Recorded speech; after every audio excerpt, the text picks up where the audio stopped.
Sektor ekonomi kreatif yang termasuk dalam 8 misi Astacita Presiden Prabowo diakui menjadi salah satu sektor penyerap tenaga kerja terbanyak, khususnya bagi generasi muda.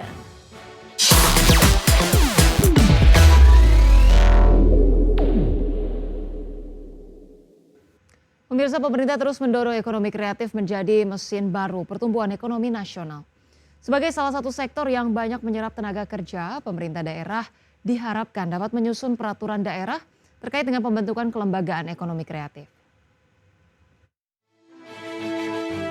Pemerintah terus mendorong ekonomi kreatif menjadi mesin baru pertumbuhan ekonomi nasional. Sektor ekonomi kreatif yang termasuk dalam 8 misi Astacita Presiden Prabowo diakui menjadi salah satu sektor penyerap tenaga kerja terbanyak, khususnya bagi generasi muda. Menteri Ekonomi Kreatif Teuku Rizky Harsha menyebut dalam pengembangan ekonomi kreatif diperlukan kerjasama dengan berbagai pihak, mulai dari pemerintah daerah, akademisi, OJK, bahkan pihak swasta dan media. Karena Kementerian Ekraf mendorong segenap stakeholder provinsi maupun kabupaten kota untuk dapat menyusun peraturan daerah terkait pembentukan kelembagaan ekonomi kreatif.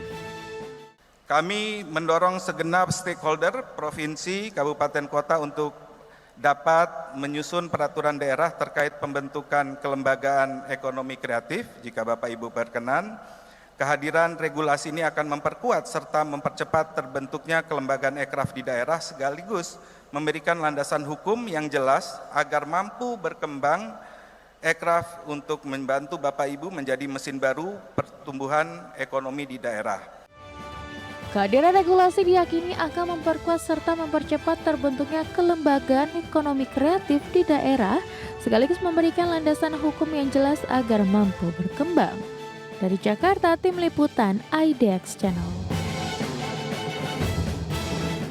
Kita awali dengan informasi pertama, pemirsa. Anggota Komisi 10 DPR RI ramai-ramai mempertanyakan data pertumbuhan ekonomi kuartal 2 2025 sebesar 5,12% secara tahunan. Komisi 10 DPR menilai bahwa data yang muncul tidak mencerminkan kondisi ekonomi yang sedang dirasakan oleh masyarakat. Dalam rapat dengar pendapat dengan Kepala Badan Pusat Statistik Amalia Adininggar Widyasanti, anggota Komisi 10 DPR RI ramai-ramai mempertanyakan data pertumbuhan ekonomi kuartal 2 2025 yang mengejutkan banyak pihak. Pasalnya capaian pertumbuhan ekonomi kuartal 2 2025 tumbuh di luar perkiraan konsensus pakar atau ekonom dengan besaran 5,12% secara tahunan.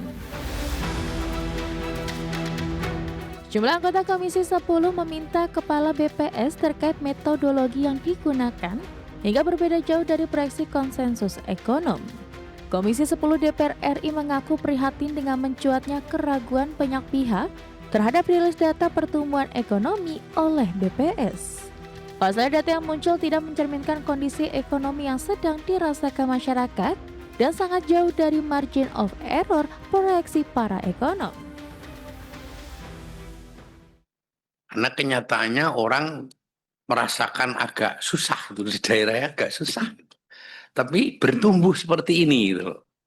Nah, mungkin bisa dijelaskan, ya kami ini bisa menjelaskan pada publik tentang metodologi singkat, di mana posisi pertumbuhan itu yang paling sentral, misalnya seperti itu.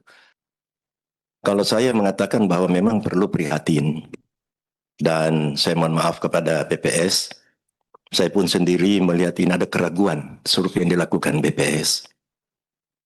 Keraguan ini tentu dengan banyaknya data yang juga kita bisa melihat kondisi-kondisi sekarang. Komisi 10 DPR RI khawatir efek dari kelirunya penyajian data akan membuat pemerintah salah dalam mengambil kebijakan. Dari Jakarta, Tim Liputan IDX Channel. Pemirsa, Kepala BPS yaitu Amalia Adininggar Widyasanti membantah anggapan publik dan DPR yang menuding adanya manipulasi laporan data pertumbuhan ekonomi pada kuartal 2 2025. Amalia memastikan metodologi perhitungan pertumbuhan PDB tersebut telah sesuai dengan standar internasional. BPS juga menjadi satu-satunya lembaga statistik yang mengukur PDB. Amalia mengatakan tugas BPS hingga saat ini mengukur kondisi ekonomi dengan data dan fakta, bukan sebatas proyeksi seperti yang dilakukan oleh sejumlah lembaga penelitian dan para ekonom. BPS melakukan pengumpulan data dari hasil survei yang dikumpulkan, termasuk daya ataupun data administrasi lainnya. BPS tugasnya adalah mengukur dengan data dan fakta. Kami tidak melakukan proyeksi dan kami juga tidak menghasilkan statistik ini dengan asumsi ataupun persepsi.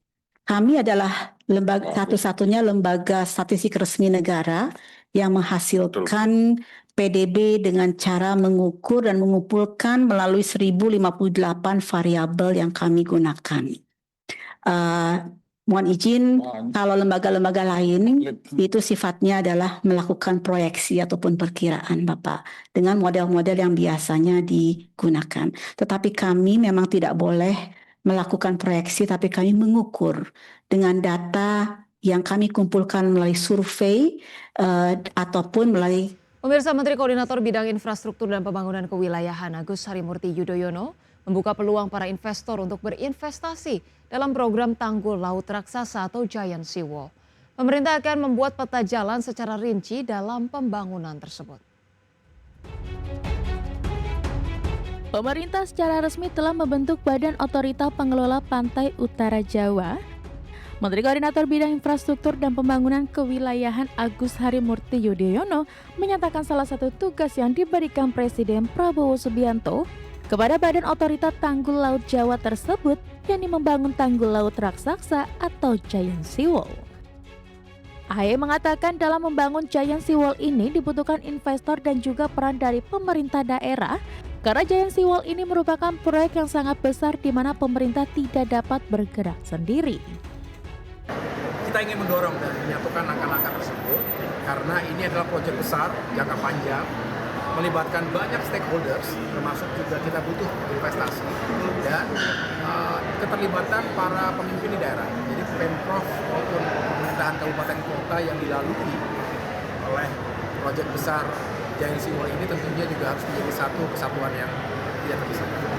AHY menambahkan proyek Giant Seawall ini juga akan dapat mempengaruhi kawasan industri dan kawasan ekonomi khusus yang harus dilindungi, sehingga melalui badan otorita terbaru ini pemerintah akan membuat peta jalan secara rinci dalam pembangunan tersebut. Dari Jakarta, Ricky Anwardi, IDX Channel. Pemirsa, PT Lautan Luas Tbk terus memperkuat portofolio bisnisnya dengan menandatangani Memorandum of Understanding bersama PT Pertamina Lubricants, di mana kerjasama ini menjadi awal penjajakan kolaborasi dalam pengembangan produk specialty chemicals dan juga pelumas. Kolaborasi ini mencakup pemenuhan kebutuhan pelumas industri termasuk produk food grade untuk aplikasi hidrolik dan roda gigi. Selain itu, kerjasama ini juga menargetkan pengembangan metal working fluid yang memiliki potensi besar untuk dipasarkan kembali oleh Lautan Luas. Langkah ini menunjukkan keseriusan Lautan Luas dalam menggandeng anak perusahaan Pertamina guna menciptakan sinergi bisnis yang saling menguntungkan di sektor pelumas dan kimia khusus.